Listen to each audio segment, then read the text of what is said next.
Il y a tout le tellurisme avec les cours d'eau, avec les failles, les réseaux géomagnétiques. Mais il y a aussi, ça fait partie de l'environnement créé par l'homme, les ondes électromagnétiques. Le corps ne peut pas suivre l'évolution des ondes électromagnétiques, donc il subit. Le brouillard électromagnétique, il double tous les 10 ans. Mettons, vous mettez à une personne une Wi-Fi, une nouvelle antenne relais, etc. Ça peut être du jour au lendemain qu'on ne dort plus. Je m'appelle David Averti, j'habite à Nantes et j'étais pendant 10 ans responsable technique dans l'industrie nautique. Et maintenant, je suis géobiologue pour pouvoir aider les gens et harmoniser leur habitat. Je m'appelle Sylvain Schatz, je suis ingénieur et géobiologue et j'aide les gens à se mettre en lieu sûr pour leur santé.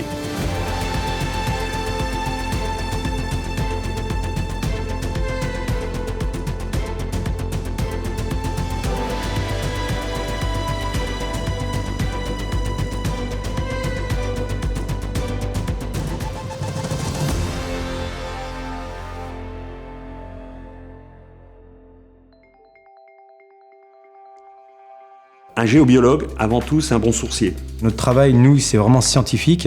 On fait avec des appareils de mesure pour voir d'où viennent les nuisances, pour faire en sorte que les gens puissent vivre en zone les plus neutres possibles. Voilà, il vient plutôt par là. Donc il est comme ça, et il fait comme ça, en fait, le cours d'eau. On voit bien qu'il passe sur le lit. Pour l'expertise d'une habitation, on va faire chaque pièce pour voir qu'est-ce qu'il y a comme nuisance géopathogène. On change de longueur d'antenne de l'échelle pour que la biorésonance ne se fasse pas à la même longueur. Voilà, 8,6 sur l'antenne. Alors l'antenne de l'échelle, c'est un outil qui sert à détecter les ondes telluriques et cosmiques naturelles. Donc maintenant, je vais passer à ce qu'on appelle les réseaux géomagnétiques. C'est des maillages qu'on trouve partout à la surface de la Terre. Il y en a plein. Le Hartmann, en fait, c'est des rayonnements qui fusent à travers la Terre et qui montent jusqu'à 20 000 km au-dessus de notre tête. On va montrer maintenant comment on travaille à l'extérieur. C'est une procédure complètement différente. Ce qui est important quand on a fait de l'event d'eau, on garde, par exemple, s'il y a plus d'eau là, puis que là on a une zone qui est mieux, la maison, on va plutôt l'implanter là où il n'y a rien, pour éviter d'avoir ce cours d'eau dans la maison.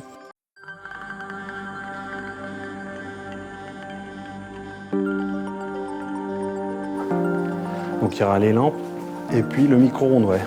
Ouais, le micro-ondes qui est là. Là, tu auras tous les appareils à voir. Les appareils qui sont là, la petite lampe aussi là, regarde là. Ouais, le câble surtout. Ouais. Oui. Ah, le salon là. Ouais. Je sais pas s'il y a des prises de terre, si apparemment. Parfait.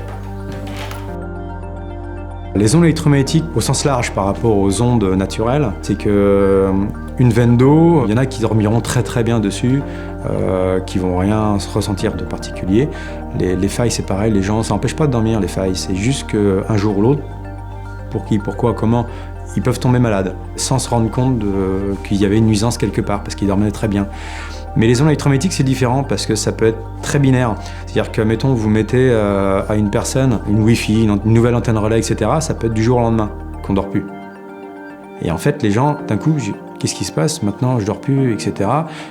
Les babyphones pour les enfants, j'ai eu le cas d'un maître-d'œuvre qui m'a fait appel. Et j'ai été voir, j'ai mesuré, il y a quelque chose, il y a une box, il y a une Wi-Fi, je ne sais pas ce que vous avez, mais il y a quelque chose.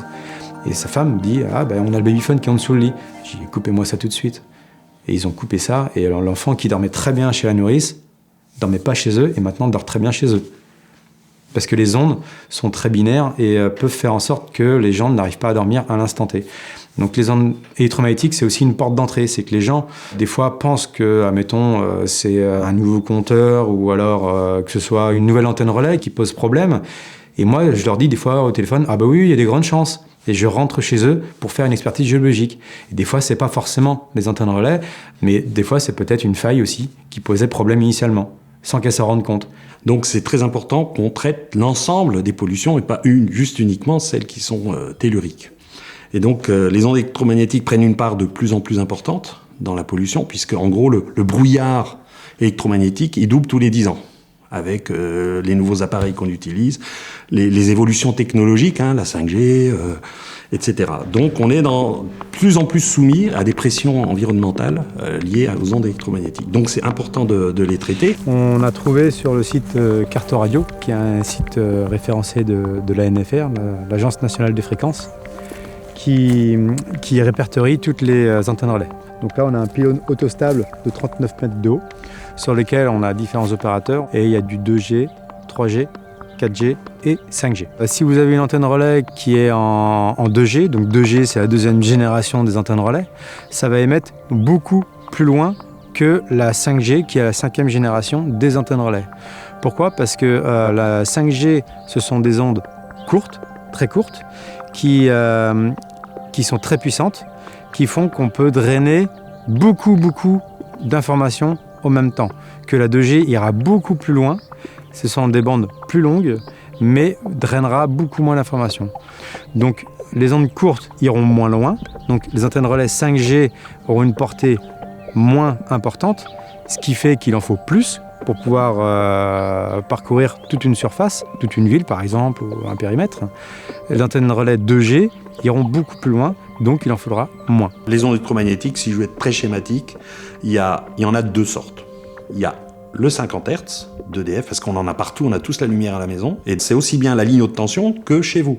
Les sources, elles peuvent venir de l'extérieur ou de l'intérieur. Et puis, à la maison, on va avoir deux façons de s'exprimer à ce 50 Hz. C'est le champ électrique, quand la maison est sous tension, et puis à chaque fois qu'on va mettre un appareil en marche, le champ magnétique. Ça, c'est le 50 Hz. Et puis, après, il y a la télécommunication. Là-dedans, on va avoir le Wi-Fi, on va avoir le Bluetooth, on va avoir nos téléphones portables à l'intérieur de la maison, donc bien gérer ces appareils. Et puis à l'extérieur, comme il y a les lignes haute tension avec le 50 Hz, là, il y aura les antennes relais. Donc en fait, il y a deux sortes, il y a deux familles, et on est obligé, en tant que géobiologue, de s'intéresser aux deux, parce que les deux ont des effets sur la santé. Tout ce qui est d'origine hyperfréquence, comme la téléphonie mobile, comme les antennes relais, etc., ont un pouvoir de pénétration très important dans le cerveau. Ces principes de fonctionnement d'un micro-ondes, ça a un effet thermique sur l'eau.